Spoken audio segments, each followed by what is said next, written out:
Halo Dokter Fitria, apa kabarnya nih? Semoga sehat selalu bersama Erwin dan Nabila ya. Saya akan menjelaskan mengenai proposal untuk proteksi perlindungan seumur hidup untuk Nabila dan juga perlindungan penghasilan dan profesi untuk Dokter Fitria.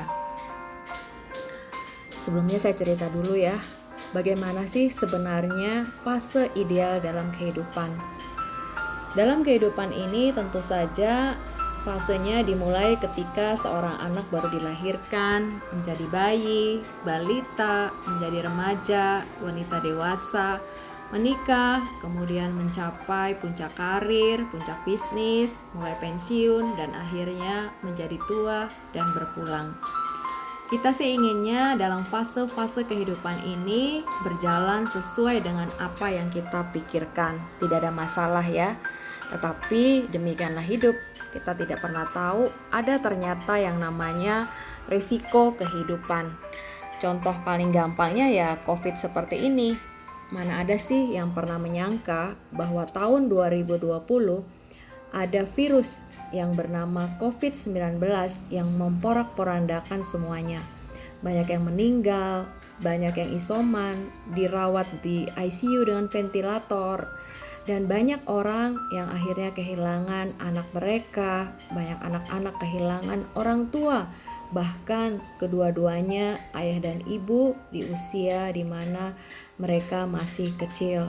Sedih banget ya. Ya itulah namanya resiko kehidupan. Nah, resiko kehidupan itu tentu saja pasti ya terjadi ya. Resiko yang paling pasti itu tentu saja adalah kematian. Resiko kehidupan itu kita bagi 3 ya, resiko kematian, kemudian sakit kritis atau sakit kronis, misalnya kanker, kemudian stroke, jantung, gagal ginjal, meningitis, koma, itu contohnya ya. Nah, satu lagi kalau misalnya seseorang perlu rawat inap atau operasi karena jatuh, kecelakaan atau penyakit lain ya. Misalnya dari penyakit yang ringan, misalnya operasi kecil ataupun diare, DBD, bahkan operasi-operasi yang besar pun itu perlu dirawat di rumah sakit.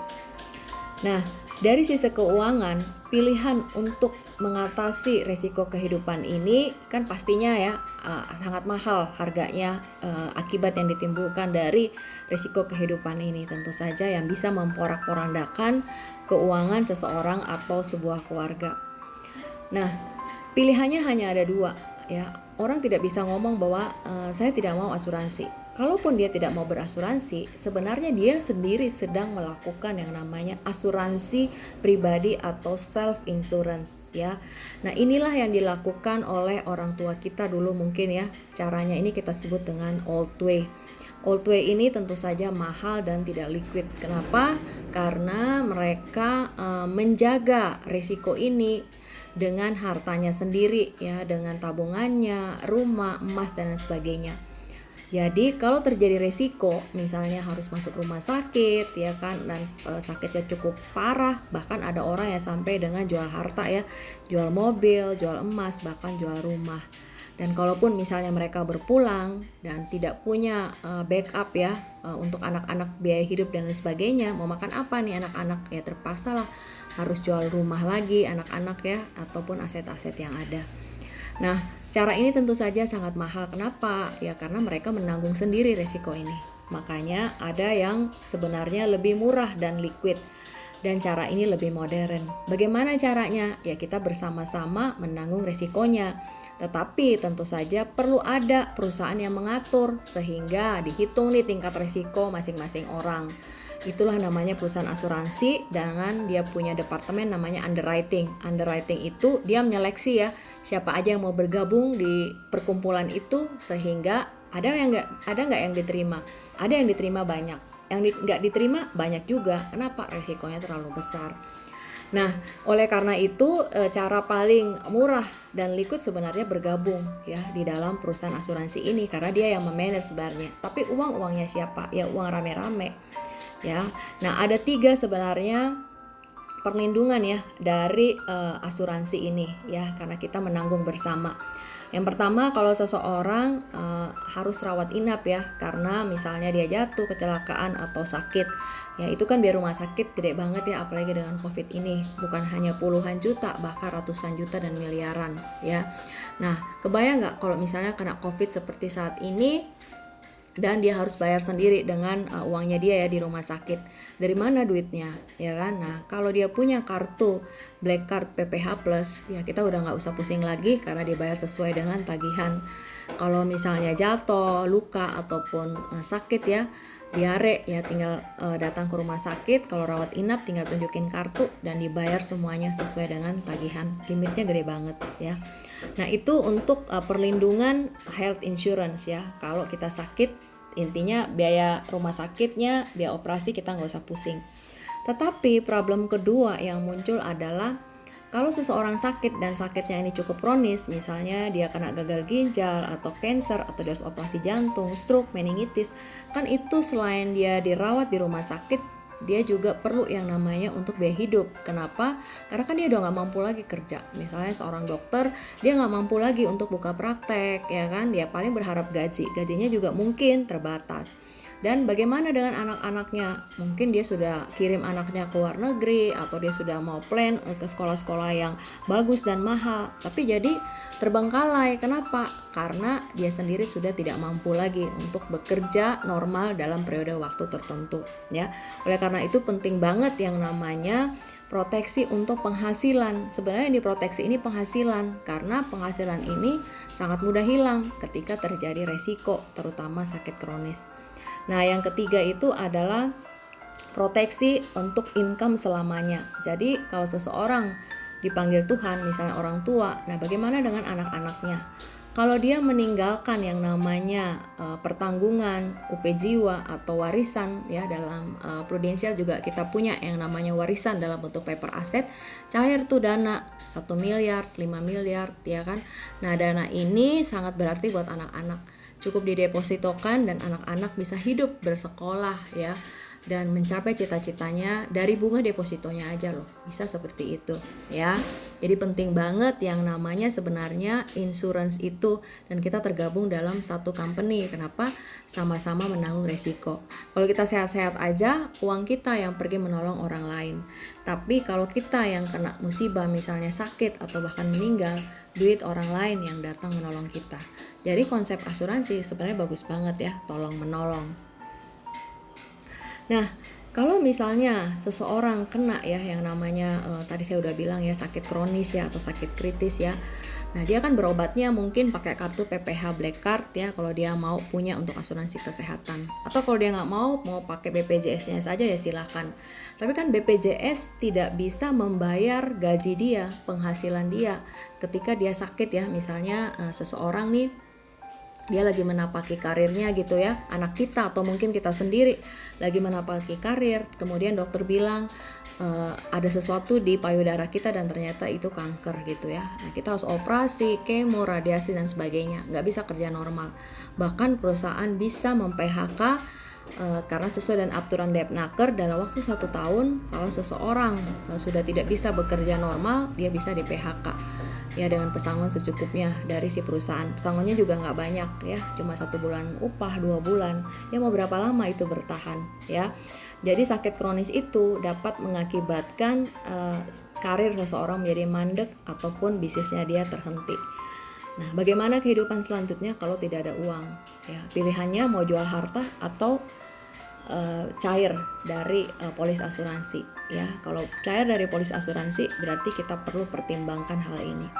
Nah, apalagi kalau seseorang kena yang namanya sakit kronis ya, impian dia, misalnya anak kita nih ya, kita misalnya udah tua nih ya, kemudian anak kita itu pengen banget ya dia lanjut sekolahnya lagi untuk S2 atau bahkan program doktoralnya dia gitu, dia bekerja mengumpulkan uang. Tapi ternyata dia juga sama ya mengalami hal demikian gitu ya. Nah, bagaimana nih untuk selanjutnya? Dan akhirnya dia pun sembuh gitu ya, kankernya dia berhasil dioperasi dan sebagainya. Tapi kan dia udah kehilangan pekerjaan sebelumnya dan dia udah memupus tuh ya, menutup tuh impian dia untuk sekolah lagi. Nah, dengan adanya proteksi ya, penghasilan ya untuk anak kita ini, impian dia untuk tetap dapat sekolah ataupun kuliah lagi ke tingkat yang jauh lebih tinggi dapat teratasi. Nah, yang lain lagi gimana ya? Kalau seseorang kena yang namanya sakit kronis, sebenarnya yang menderita itu bukan hanya dia, tetapi seluruh keluarganya dia. Misalnya kita sendiri ataupun anak kita nih ya, di kemudian hari dia udah berumah tangga. Kemudian dia kena tuh, misalnya ada yang kena kanker lah ya kan, atau ada yang kena stroke. Apakah pasangannya akan terus bertahan? Belum tentu juga ya. Banyak kita lihat ya, akhirnya mereka meninggalkan istri atau ditinggalkan oleh suaminya ya kan, karena apa? Karena pasangannya udah nggak kuat lagi secara ekonomi dan juga secara mental. Nah, apa yang terjadi dengan anak kita? Misalnya mereka juga tidak bekerja ya, contoh anak kita melepas karirnya menjadi ibu rumah tangga, kemudian dia kena cancer gitu, dan suaminya pergi ninggalin dia, terus dia dapat duit dari mana? Nah, oleh karena itu kita sebagai orang tua perlu mempertimbangkan hal-hal seperti ini. Jadi kalau terjadi resiko pada anak kita, akan cair sejumlah dana sehingga dana itu dipakai untuk biaya hidup dia. Ya suaminya pun mungkin dia tidak akan tinggalkan dia ya, karena ada uang gitu loh. Atau istrinya juga tidak akan tinggalkan dia atau tidak akan pergi dengan pria lain karena ada uang. Nah, ini penting banget kita pertimbangkan. Nah, ini cerita kisah nyata ya. Ada seorang dokter ahli bedah terkenal, kakak teman saya. Dia kaya, pintar ya, dan terkenal, dokter yang oke banget kalau obatin orang ya, dokter ahli bedah. Tapi itulah namanya resiko kehidupan ya. Tidak pernah disangka ya, ada satu virus namanya meningitis yang kena kepada dia sehingga si dokter ini mesti operasi bedah tengkorak. Kita tahu ya, kalau operasi bedah tengkorak itu hasilnya ada 3. Bisa operasinya sukses, dia sehat kembali, ataukah dia mengalami cacat seumur hidup, atau bahkan dia meninggal. Nah, kakaknya teman saya yang dokter ahli bedah ini, dia kena yang kedua, dia cacat seumur hidup. Sayang sekali dia seorang yang tidak percaya dengan yang namanya asuransi. Dia mau untuk self insurance ya, membiayai risiko itu dari harta dia yang ada. Akibatnya apa? Ya seluruh keluarganya menderita. Kenapa ya? Tadinya kan dia tiap bulan bisa datangkan income untuk keluarganya ya. Tiap kali dia operasi dia dibayar berapa juta, bahkan dalam sebulan itu bisa puluhan juta ya dia dapatkan gitu. Belum lagi dari prakteknya dia dan sebagainya. Tapi dengan adanya penyakit pada tubuhnya dia cacat ya, nggak bisa ngapa-ngapain, ya nggak ada lagi income itu. Tapi kan anaknya harus tetap sekolah, anaknya, istrinya harus tetap makan. Dari mana mereka dapatkan itu? Ya yang paling pertama pasti kuras tabungan dulu ya, cairkan deposito. Setelah itu habis gimana? Ya mereka mulai jual harta. Ya sayang banget, dan akhirnya si dokter ini pun meninggal. Ya sedih banget sih akhirnya anaknya ya. Coba kalau seandainya si dokter ini punya yang namanya perlindungan ketika dia kena yang namanya sakit kronis, walaupun dia cacat seperti ini, dia tidak bisa ngapa-ngapain, tapi ada uang yang bisa dipakai oleh keluarganya untuk melanjutkan hidup, untuk biaya dia, untuk biaya sekolah anaknya, bayar kehidupan sehari-hari dan sebagainya. Sayang banget ya. Nah, ini kisah ibu saya sendiri gitu ya. Ini mama saya, dia meninggal bulan Mei kemarin setelah 9 bulan terdiagnosa kanker paru. Dan akhirnya harus kemo bolak-balik ya. Tapi ternyata Tuhan sudah memanggil dia dalam waktu 9 bulan. Perawatannya sendiri dirawat di BPJS ya, dengan kartu BPJS di Rumah Sakit Persahabatan.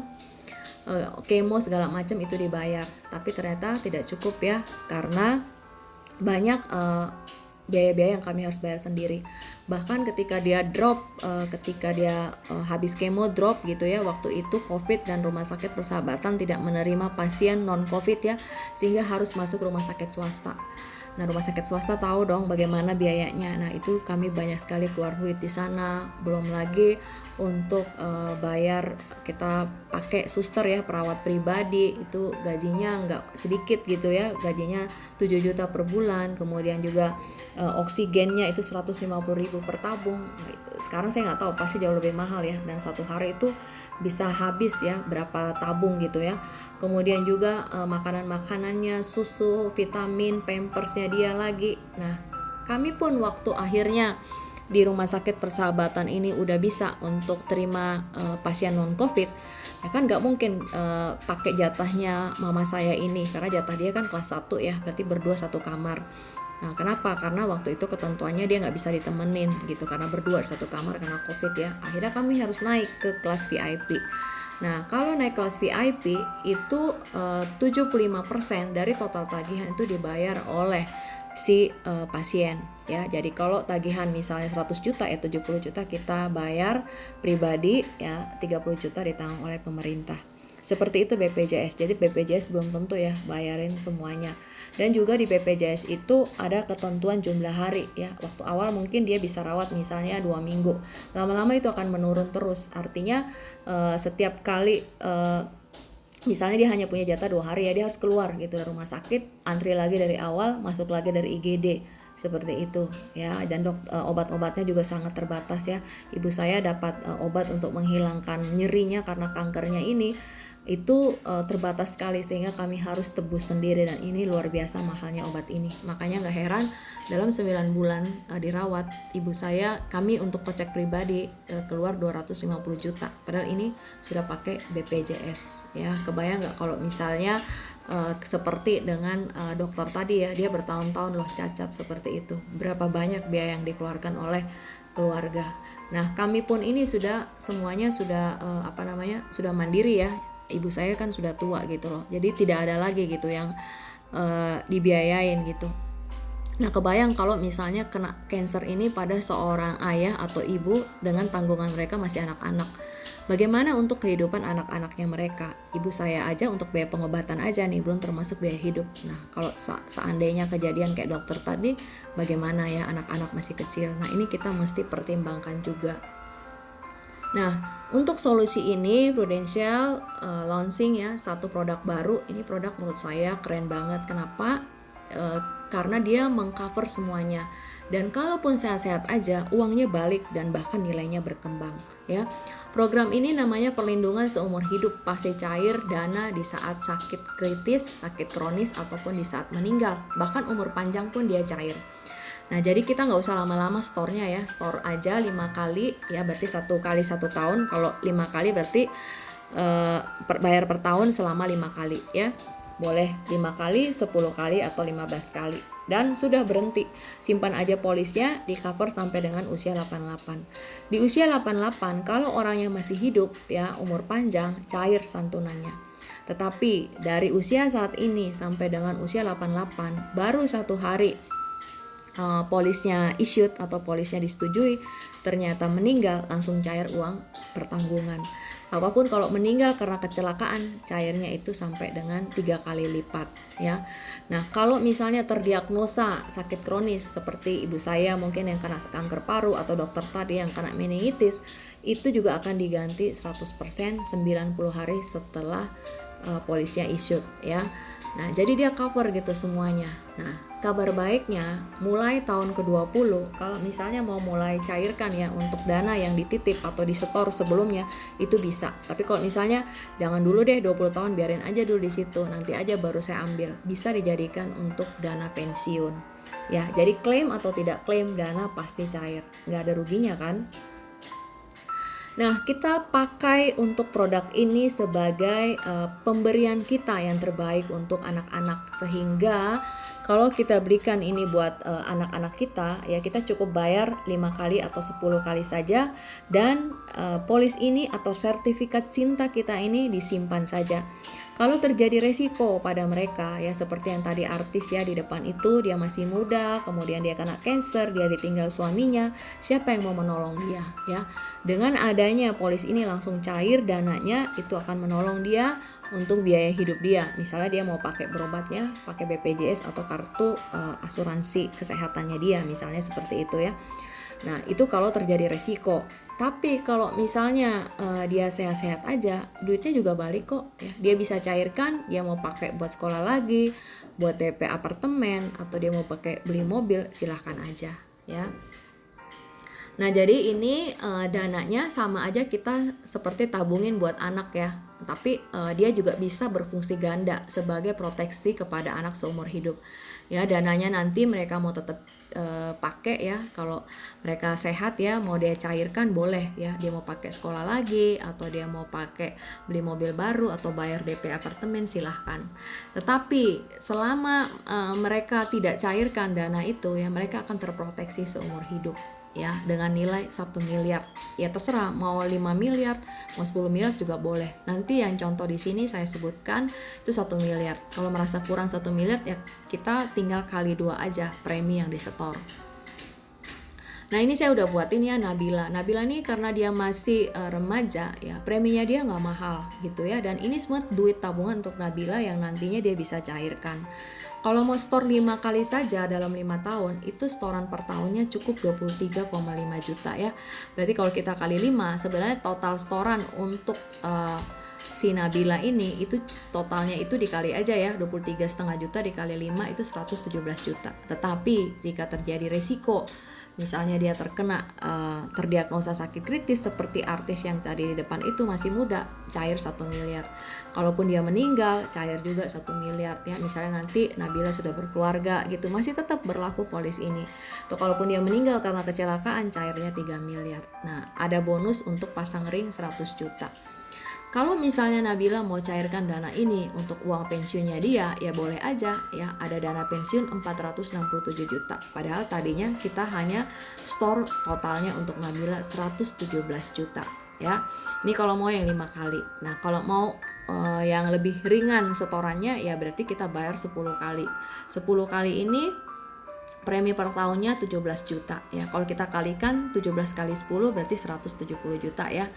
Nah, tentu saja secara total akan jauh lebih murah untuk bayar 5 tahun. Kalau secara total yang di store ke Prudential ya. Nah, tetapi kita juga lihat di sini ya bahwa nantinya hasilnya untuk Nabila ini akan jauh lebih besar ya daripada